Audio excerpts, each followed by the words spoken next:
This is a SoCal Sound Session. I'm Byron Gonzalez, and I'm here again to bring you an artist that you need to keep your very, very close ear to, especially if you feel down. This artist is here to tell you that it's okay. I'm talking about the singer, songwriter, producer, and a multi-instrumentalist, and as they like to put it, a huge fucking dork. I'm talking about Corook. Corook here in studio. Hi, how are you? Good, how are you? I'm great. I'm more great that you're here and we have you in person and you're gonna lay down 3 tracks for us. Thank you for coming by and taking your time here with us. Of course, thanks for having me. First of all, congratulations. As of the day of this taping, yesterday you had a sold out show at the Echo. When you first went out into that crowd, what was like the first thought that came up to your head? There's a lot of people here and they are very loud. Yeah. Which is wonderful. But yeah, I think, I started the set off with a more intimate song that kind of came out pretty recently, called Serious Person off of my EP. And it was just shocking to have people sing the lyrics back to me. Like, not just like the chorus, like the catchy part, or like the part that I, have teased, but like the second verse, like they really got deep into the lyrics and like could sing them back, and that was really cool. Yeah, I think that's one of the things that attracted me to your music. One of the first songs I ever heard was It's Okay, and just like the rawness of that one, especially during the time when it was released. I do want to talk a little bit more about your vulnerability in music and your songwriting, but I want to get to know Corook a little bit more. But first, I want to kind of get the elephant out the way. Is the fish really your favorite animal? I think the frog is. The frog is? Yeah, I think the frog feels like wisdom to me. So That's cool. I would pick the frog over the fish. But I love fish, obviously. Yeah. Amphibians all the way. All the way. Anything from the sea. Yeah. Also, these next few questions are very lighthearted, but they get down to the nitty gritty of you. Let's do it. Do you like coffee or tea? Oh my God, I love them both. It depends on the mood, but I would actually pick tea over coffee. Okay, cool. Yeah. Do you have a favorite planet? I have to say Uranus because it's just so fucking funny to say.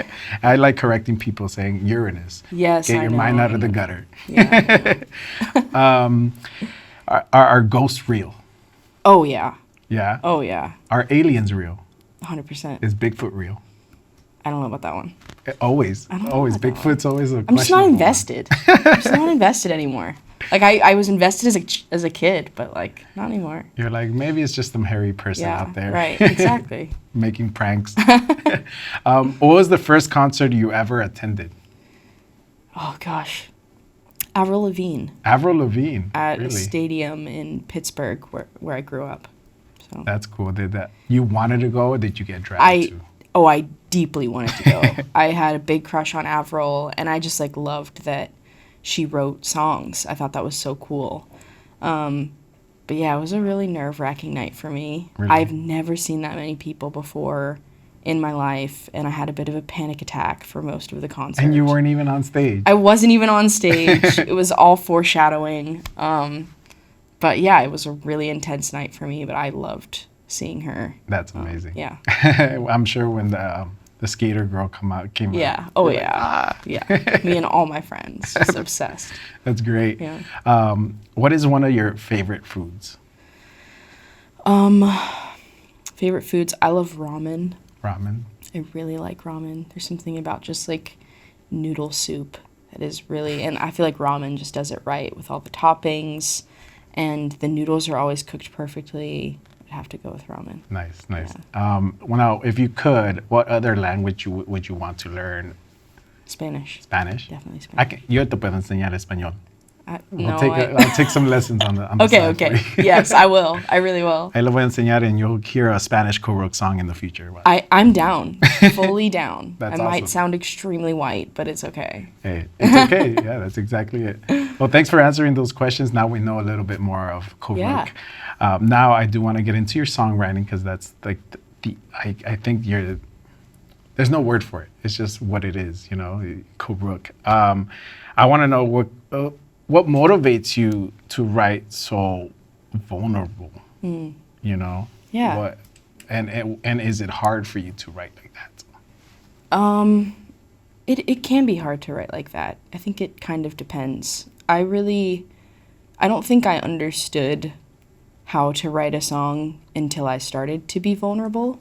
I mean, I went to Berklee College of Music, and I obviously learned a lot about songwriting and how to put a song together, and I've always been really passionate and just into like songs as puzzles and like pieces that you put together. But it wasn't until like I figured out I actually have something to say that I felt like an artist, and that I felt like it was important for me to use those stories and my story in my songs. So being vulnerable just feels like part of my artistry. It feels like a really important part and a new thing for me, but it's really nice to put songs out there that like really mean a lot to me and have other people obviously like really respond to it and make me feel a lot less alone within those feelings. Yeah, and I think that's why it's kind of like reciprocated, because we feel a lot less alone, because I'm not a songwriter, but I have these same feelings, right? And it's like, oh, this person's writing what I'm feeling. Yeah. Is there any other artists that kind of like do that to you, that just come to the top of the head? Maybe subconsciously they're also your influence in songwriting. You know, I think one of my favorite like storytellers is Dolly Parton. I just really love the way that she tells stories, and you can tell they just like came from a really important place in her life, and I really admire that. That's really cool. Yeah. That's really cool. So, you know, you've written a lot of songs now, but does the songwriting get easier now to put feelings into writing?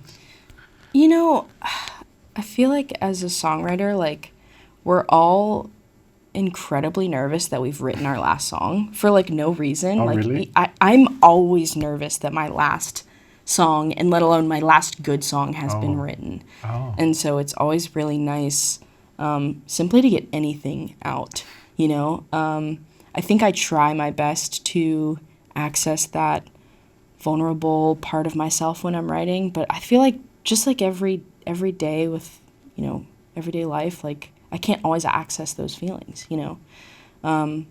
But I do my best. And also sometimes I just want to write a fun song. You know what I mean? Yeah. And maybe that's vulnerable that day, you know? Yeah, I mean, it was. Yeah. If I Were a Fish says anything to that, I mean. Yeah, totally. I take it from the lyrics that you were being bullied online, and then you just wrote this. Did it come out fast, or did it take some time, that one? Yeah, that one came out really fast. I wrote it with my girlfriend, Olivia Barton, and she was just comforting me and wanted us to, like, make something out of the feeling that I was feeling. And yeah, we kind of just sat down and it came out.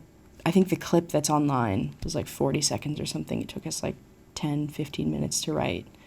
So yeah, it kind of just flowed right out of us. That's cool. And the rest of the song came like after the song had blown up. We were like, I guess this has to be a whole... Oh, really? So there wasn't like... It wasn't a whole song. Oh, interesting. It was like 40 seconds long.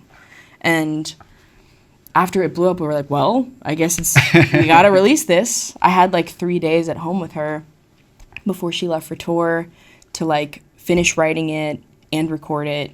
And we wrote it like in the car, just like kind of sing-songy, like tapping on the steering wheel. Like, but yeah, it was a really fun process. And yeah, I guess it did come fairly quick. That's cool. Yeah, there was just a lot of feeling behind it, you know? That's cool. That's cool. It's sometimes like, it's like when you don't try, you look the best. Like when you just get up, you're like, I didn't even do anything. There you Absolutely. go. I love that. You're also a multi-instrumentalist. Yeah. What other instruments do you know? You know the kazoo, the guitar. The guitar. What else? I play piano. And my favorite instrument is actually bass. Oh, really? I love bass. Was that the first instrument you learned? No, I think the first instrument I learned was piano. I feel like that's like a very entry level, like Yeah. like every musician should probably know that. So my parents were like, okay, you got to learn the piano. So I did that, and then I taught myself guitar on YouTube, and from there, I found that bass is like literally just like, 2/3 of a guitar. Yeah. So I kind of get it. But I feel like there's something completely different to learn with bass, and it's way less about like you play the note. It's more about like how to play the note, like where you sit in the groove and where you sit volume wise. And so yeah, that's why I love the bass. It's like kind of like you never know that it's there, but once you do, you're like, ooh. That's nice. Right. Yeah. You like, sure, it's like 4 chords, like 5 chords, not even as intricate as a guitar, but you're just like, yeah, it's like a really important part. Yeah. You sometimes you don't hear, but when you hear it, that's exactly the thing. Yeah, that's so true. Do you remember when you felt this knack for music? Were you super young when you're like, I can really get into this music thing? And then when did that turn into like, I'm going to pursue this? Right. So I think the first memory I have of being like, I'm going to be a musician was in 2nd grade. Oh, my art teacher was like, draw what you're going to be when you grow up. And I was listening to a lot of Avril at the time, and I wrote that I wanted to be a professional guitar player, and I drew me like playing guitar. I even had like some friends in the background, like on drums and stuff. Band. Yeah, I had a whole band of friends. But I was like, I want to be a professional guitar player. And I didn't have a guitar. It wasn't until I started playing Guitar Hero a lot. And my dad was like, if you practice Guitar Hero, or if you practice guitar as much as you practice Guitar Hero, you'd probably be pretty good. And I was like, okay. Challenge accepted. Fine. Yeah, like straight up. And I went downstairs in our basement. That was like the only place that I could be alone. And there was a computer down there. And I just watched YouTube videos on how to play songs and how to play chords. And that's kind of just how I started writing songs and playing guitar. That's cool. Do you remember when you started like actually putting words to paper? It wasn't long after I learned guitar, because I just like, I don't know why, I just immediately associated playing guitar with writing songs. So like, I think I learned naturally. Yeah, I think like just like a couple months after I like learned my first couple songs, I was like, I'm gonna take the chords to these songs and I'm gonna write my own song over it. And I think the first song I ever wrote was for a friend's like birthday. Oh, really? Yeah, it was like cool. For a friend's birthday. Here's your gift. Yeah, it was our gift. Like me and my friends wrote it for one of our other friends, and Do you remember it? I remember it was her name. Okay. The song was called Samantha June, and that was her like name and middle name. But that's all I really remember. No reviving. No, I there might be a video somewhere. I'll look for it, but yeah, I don't. What's your next hit song? Yeah. It's a birthday song. Yeah. That's awesome. Yeah. Now, you just released a new EP. What's coming next for Corook? There's something that you can tell us, or you just played a show at the Echo? Maybe more shows coming up. Yeah. What's in the works? Yeah, I have my very first headline tour coming up. Oh, cool. In September. I'm very excited about and very nervous about. And also, Serious Person Part 1 just came out, and Serious Person Part 2 will be coming out as well later this year. Ooh. But that's, I think, all that I can share on that. Okay. Yeah. That's you gotta keep Top the people secret, waiting. Yeah. You just gotta follow them on Instagram and everything. You do. TikTok. Make sure you do that. Thank you so much. I don't want to take too much of your time. I hope you keep enjoying your time here in LA. I know you're here for a couple more days. Yeah. And I wish you good luck in your future endeavors. Part 2. Thank you so much. Thank you. So happy to be here. Thank you. And on a good one. Yeah.